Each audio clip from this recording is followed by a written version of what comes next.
Howdy guys, it's Luke at Geekgaming Scenics, and in this video we're going to be taking a look at smaller scale painting minis because a lot of people say, oh, I can't paint 28mm minis, smaller minis just scare the hell out of me. And I want to show you that some small scale models are actually a little bit easier to paint. So I'll catch you after this.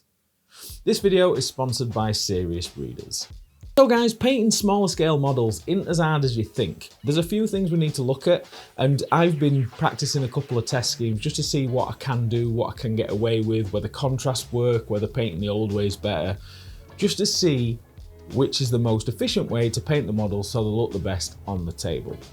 So I've put this video together to experiment and see what you guys think. So the first models we're going to take a look at are these from Voidscar Miniatures. Now I'm starting with these first because they're 18mm. Now they're closer to what we're used to, they're a little bit on the bigger side. The one thing that you need to be aware of with these is their proportions are more true to scale. So the hands, the faces, the guns, everything else, they're not over proportioned. So this makes them a little bit more difficult to paint, but because they're that little bit bigger, you can actually go in there and paint things properly. So with the Voidscar models, I've primed them with a desert sand spray can from Colourforge. And we're going with that because I want them to be like modern, military, pretty khaki, pretty dull colouring to start with. Because they're that little bit bigger, I'm going to go on with like black contrast paints and green contrast paints, and I'm going to see if that works because they've got a hell of a lot of detail on these models, so there's plenty of recesses for them to go into. Once I've done that, I then try a brown and a black wash over all the models to see whether the brown or the black influences the models differently. When that's dry, the differences are very subtle. However, the black at distance adds a little bit more contrast, but then the brown actually richens the colours up and makes them look a bit better. And to be honest, when they're on the table, the black one does stand out that little bit more, but the brown ones just make the model less dull. So I thought I'd try a bit of a dry brush and pick some bits out. Now this doesn't look great on camera, but it does look better on the table. So painting this sort of scale, I think it's going to be better to do some more highlighting, like traditional highlighting over the top of this base coat. But you can paint them to that standard very quickly. They don't look bad like that. It's just if you want to get them on the table quickly and then go back in, and once they're all painted up, you can actually look and then just highlight the bits that matter. That's the approach I'd do on this sort of scale. Because of the proportions, there's nothing huge for you to sort of focus on, but they do look cool when they're all grouped together. So guys, I know you're going to be asking about these lamps. Serious Readers reached out to me a couple of months ago now, and I've been playing with these for a good while, and I've been using them on an awful lot of projects. What I like about Serious Readers is they're asking me questions about how they can improve their product for miniature painting, and they don't have to do much. I asked about diffusers, they've also already working on a diffuser for them. Now, Serious Readers are working with us because they want us to have a high quality light in this field, and they're definitely offering that. When you're looking on Amazon, you can buy lights with high CRIs, which is a colour render index. The problem is they manipulate them specs, and I've had it with some that I've had in the past, like the big white ones and things. They have a weird blue spike, or they have a weird green spike, or even purple sometimes, and as they get older the colour goes more green, and that's just something that happens with a lot of cheaper LED technologies. Serious Readers have got the technology in these that mimic actual daylight, and it's a true 98 CRI, which is unreal. It mimics my studio lights, and they're set to 5000 Kelvin of these ones. Tailor the lamps to how you want them, you can build them on the website.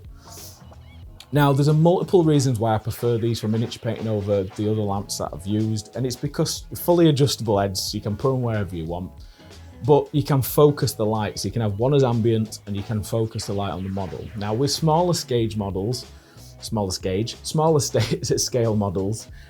can really focus the light because they're really hard to see as it is, and having a lot of light in one space is really good with enough ambient light behind it so it's not heavily shadowed. The other reason that I like them is you can set the brightness on each one differently, and if you turn them off, they remember the settings. So you're not coming in the next day and cycling through trying to find how you set it. You can just literally come in, turn it on, and it's exactly the same as you left it. They're very flexible, you can move them all over. And just for this purpose, they are perfect. Now, if you're interested in getting yourself some, check all the links below, guys, using my code. You'll get, they're even putting in a smaller version with it for free as well, with the big Serious light. And you can tailor them to your needs, whether you want a floor mounted one, whether you want a desk mounted one. They offer all the options. If you're international, because they are made in the UK, if you use the code, they'll even offer free shipping to international countries as well. So check all the information below, guys. If you're really serious about getting a Serious light, no pun intended, do check them out, because it's nice to get a painting lamp that's they're thinking about high-end light technology for miniature painters, because the amount of hassle that I've been through trying to find lights that I can use and film and not have to spend hours color correcting is unreal. This is a premium product, but it's nice to have such a good product in the miniature field rather than just repurposed cheap ones. And serious readers, you've got a serious product. Seriously. So guys, back to the video. So the next models we're going to paint are these from Pendraken. This is for the Warband game that they do at 10mm. Now, these 10mm models are actually a lot easier to paint than the 18mm models. And the reason for it is they're really out of proportion. They've got massive heads, massive arms, massive weapons. It's actually very therapeutic to paint these. It's very reminiscent of painting like Dwarf Slayers or models and things like that from that time, like painting an orc model. Even though they're a lot smaller, it's as simple to paint them as it is a bigger model. And this is why I like doing videos like this. Is people say, oh, I can't paint 28mm, I'm going to paint 10mm. The 10mm ones are actually a lot simpler. I've got two of them, and I'm going to paint one with contrast, one without. The one with contrast I've actually dry brushed pale sand over the brown base coat, and the one that's just brown we're just going to paint that traditionally. I'm going to go on with brighter colours than I usually would, so I'm using a very bright green for the skin. I'm using some very pale silver for the armour, and then bits of and a bit of cream just on like any sort of cloth details or anything like that. Once that's done, I'm going to chuck a brown wash over the entire model. While that's drying, I'm going to paint the other ones with a similar colour palette, but using contrast paints. Now, once they're both dry, I prefer the base coats and wash version over the contrast paints. The contrast paint ones looks a little bit washed out. However, the result is very similar. Go in and just highlight the traditional painted model with the same base coat again on top of the higher areas of the muscles and things like that, like you would paint normally, and that model just jumps out so much better. Now, you could do that with contrast and come in higher, but the problem is it's a little bit harder to control on a smaller model. So painting traditionally takes a couple of minutes to paint a model, and they look so much better, and they're very, very easy to paint. Now, 10mm for me is the perfect painting size. 6mm, I couldn't capture any of it on camera, I do apologise, but I've painted them 3 different ways. These are some models from Microworlds, which are going to be part of my Fantastic Battles army. And the 6mm models, I sprayed them just off white, and I tried a wash first to bring out the details, then put contrast paints on them. The second one I painted more traditionally with just dots of colour, and then the last one I just used contrast. It's hard to see the difference. However, the ones with the wash first and the contrast paints on does look better at distance. However, all 3 methods work. And because they're so small, and because once there's like 60 of them on a base or even more, I don't think you're gonna notice that much. On camera, it probably looks terrible, but in person, they look great. 6mm is actually easier to paint as long as you're not obsessing and thinking I need to paint every little detail on them. If you're just dotting some sharp colours on there, they'll look great. And once you've got them all bricked up, you could go in there and just highlight the faces with a couple of dots. You could literally highlight the tips of spears, and they look so much better doing that. But as far as a way to paint them quicker, I think drop a wash on them and then drop some contrast paints on is a very quick, easy way to paint 6mm. Sorry I couldn't document that, but they're just so hard to film.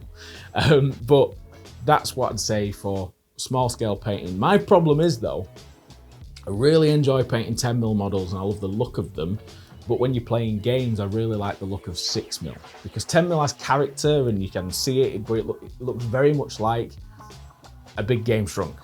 6mm looks like really epic gaming, but then they're not as fun to paint. So I'm at a loggerheads. Which one would you prefer? Is there anything in this video that you didn't consider? Or is there any tips that you could give me to help me improve painting at the 6mm? Or my eyes are not great, but the 6mm ones do look great with just a couple of washes on and slap them on a base. It's a really weird way of painting, and you feel like you've achieved something even though you've not done very good. And I'm more of a gamer than a painter, but the 10mm stuff does really look good when it's painted because you can actually paint that properly. Whereas the 6mm, you're not really painting it properly, but when it's all bricked together, it looks amazing. There's no real compromise. I can't pick, so I'll probably just do both. But what would you do? Anyway, guys, thanks for watching this video. Thanks for tuning in. If you're really interested in the lights, all the links are below. Thanks Serious Readers for working with me on this video, and it's so nice that I've now got a light that's as good as my studio lighting.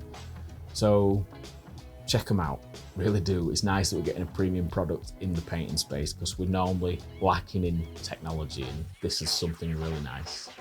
But anyway, guys, thanks for watching, thanks for tuning in, and I'll catch you again for the next video. Love, love, love.